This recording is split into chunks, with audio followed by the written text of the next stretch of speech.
creating a shipment from a sales order in KettleiQ.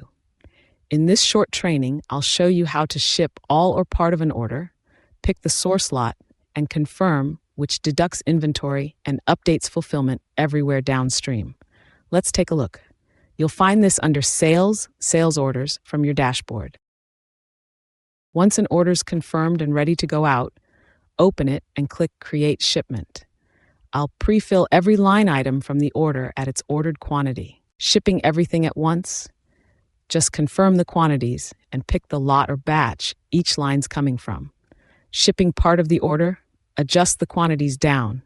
The remainder stays open on the order for a later shipment. Enter the carrier and tracking number if you have one. Click Confirm Shipment.